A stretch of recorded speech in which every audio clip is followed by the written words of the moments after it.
हरे कृष्णा।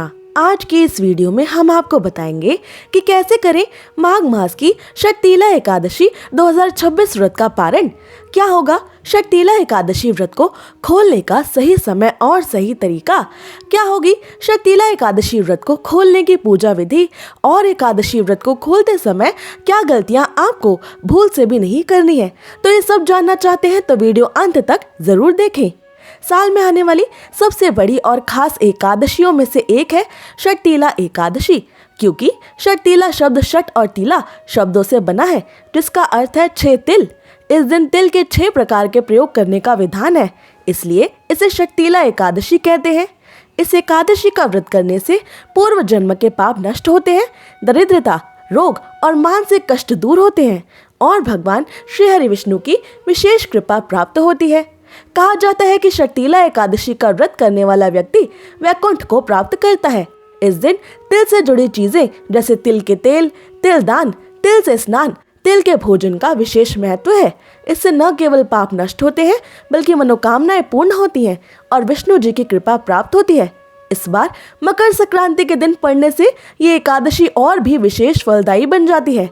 इस बार षटतिला एकादशी का व्रत भक्तों के द्वारा 14 जनवरी को मकर संक्रांति के दिन रखा गया है। इस षटतिला एकादशी का व्रत खोलने के लिए एकादशी की तिथि का समाप्त होना आवश्यक है। इस बार ये एकादशी की तिथि समाप्त हो रही है 14 जनवरी 2026 बुधवार को शाम 5:53 पर। लेकिन सिर्फ एकादशी की तिथि खत्म होने पर ही एकादशी का व्रत नहीं खोलना चाहिए, क्योंकि एकादशी के बाद चलने वाले हरिवासर के समय में भी षटतिला एकादशी का व्रत नहीं खोलना चाहिए। ऐसा करने से एकादशी व्रत करने का सारा पुण्य नष्ट हो जाता है।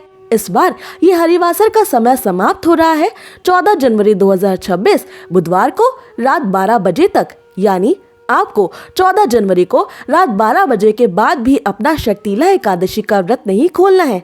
सिर्फ द्वादशी की तिथि में ही एकादशी का व्रत खोला जा सकता है। षटतिला एकादशी के बाद द्वादशी की तिथि आरंभ हो रही है 14 जनवरी 2026 बुधवार को शाम 5:54 से, और ये द्वादशी की तिथि समाप्त हो रही है 15 जनवरी 2026 गुरुवार को रात 8:16 तक। आइए अब जानते हैं 15 जनवरी को द्वादशी पर पड़ने वाले सभी शुभ और अशुभ मुहूर्तों के बारे में, ताकि आप गलत मुहूर्त में अपना षटतिला एकादशी का व्रत ना खोल लें। 15 जनवरी को ब्रह्म मुहूर्त सुबह 5:37 से सुबह 6:25 तक रहेगा। सूर्योदय सुबह 7:14 पर होगा। सूर्यास्त शाम 5:57 पर होगा। इस दिन प्रातः काल की पूजा का शुभ मुहूर्त सुबह 5:54 से सुबह 7:15 तक रहेगा। सायंकाल की पूजा का शुभ मुहूर्त शाम 5:46 से शाम 7:07 तक रहेगा। और इस दिन मकर संक्रांति की पूजा का खास वृद्धि योग रात 8:37 तक रहेगा। साथ ही इस दिन राहु काल दोपहर 1:30 बजे से दोपहर 3 बजे तक रहने वाला है। इस अशुभ राहु काल में भी अपना षटतिला एकादशी का व्रत ना खोलें, ना ही पारण की पूजा करें, वरना आपका एकादशी व्रत करना असफल हो जाता है। आइए अब जानते हैं षटतिला एकादशी व्रत को खोलने का शुभ समय और मुहूर्त। इस बार षटतिला एकादशी का व्रत 15 जनवरी 2026 दिन गुरुवार को सुबह 7:15 से सुबह 9:21 के बीच में खोला जाएगा। इसी तय शुभ मुहूर्त में अपना षटतिला एकादशी का व्रत खोलने से आपको इस एकादशी व्रत को करने का संपूर्ण फल श्री हरि विष्णु से प्राप्त होगा। आइए अब जानते हैं षटतिला एकादशी व्रत को खोलने की, यानी षटतिला एकादशी व्रत का पारण करने की पूरी पूजा विधि। एकादशी व्रत का पारण करने से पहले ये ध्यान रखें कि मुहूर्त के हिसाब से द्वादशी तिथि शुरू हो चुकी हो। अगर द्वादशी तिथि सूर्योदय से पहले ही समाप्त हो गई हो तो एकादशी व्रत का पारण सूर्योदय के बाद करें। इस बात का खास ख्याल रखें कि द्वादशी तिथि के अंदर ही पारण ना करना पाप करने के समान होता है, इसलिए द्वादशी तिथि के शुभ मुहूर्त के अंतर्गत ही एकादशी व्रत का पारण करें, तभी आपको एकादशी व्रत का पुण्य मिलेगा, अन्यथा आपका एकादशी का व्रत मान्य नहीं होगा। एकादशी व्रत का पारण समय सुबह यानी प्रातः काल का ही होता है। व्रत करने वाले श्रद्धालुओं को मध्याह्न यानी शाम के दौरान व्रत को तोड़ने से बचना चाहिए। अगर किसी कारण से कोई प्रातः काल में पारण नहीं कर पाया है तो उसे फिर मध्याह्न यानी शाम के बाद ही एकादशी के व्रत का पारण करना चाहिए। एकादशी के अगले दिन सुबह जल्दी उठकर पहले स्नान करके फिर तुलसी महारानी को फूल चढ़ाएं और उनकी आरती करें। आरती करके उनकी 7 बार परिक्रमा करें। तुलसी देवी की रोज परिक्रमा करने वाले मनुष्य को कभी भी यमराज के दर्शन नहीं करने पड़ते। और अब विष्णु जी की पूजा के लिए तुलसी देवी के कुछ पत्ते ले लें। अब भगवान विष्णु को स्नान करवा के उनका पीले वस्त्रों से श्रृंगार करें, उनको पीले फूल और तुलसी पत्र चढ़ाएं।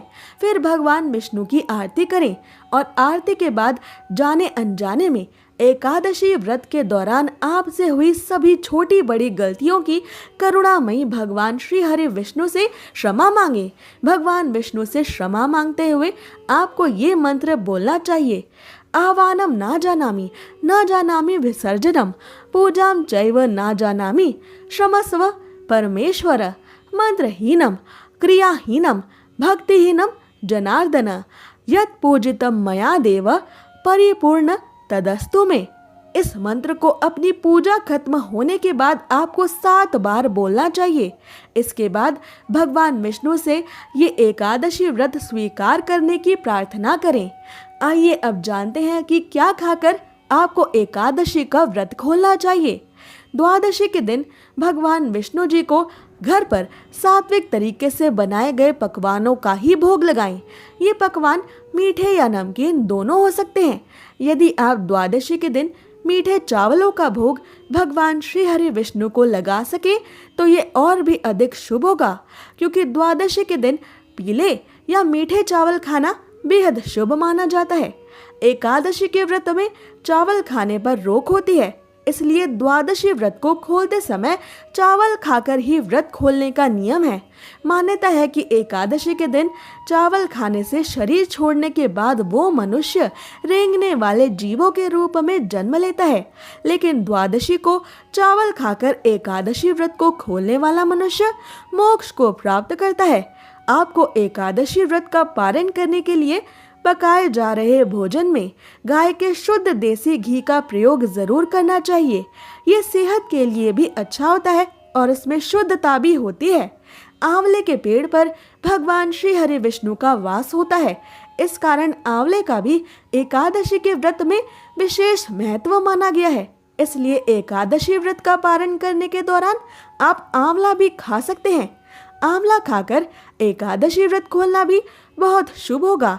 इससे आपको अखंड सौभाग्य, निरोगी स्वस्थ शरीर और संतान सुख की प्राप्ति होती है।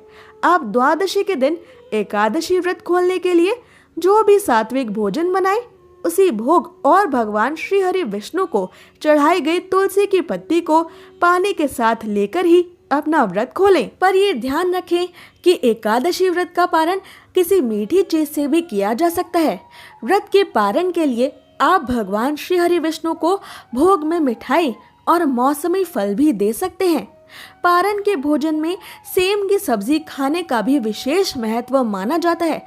विशेष तौर पर एकादशी के व्रत में सेम को कफ और पित्त का नाशक माना गया है। ऐसे में एकादशी व्रत का पारण करते समय सेम को एक अच्छे भोज्य पदार्थ के रूप में देखा और माना जाता है। पारण के दौरान आप सूखे मेवे जैसे कि बादाम, पिस्ता, अखरोट और किशमिश भी खा सकते हैं। इसके अलावा दूध और दूध से बनी मिठाइयाँ या चीजें भी एकादशी के व्रत के पारण में खाई जा सकती हैं। ऐसी ही और जरूरी जानकारियों और व्रत कथाओं के लिए हमारे चैनल को अवश्य सब्सक्राइब कर लें।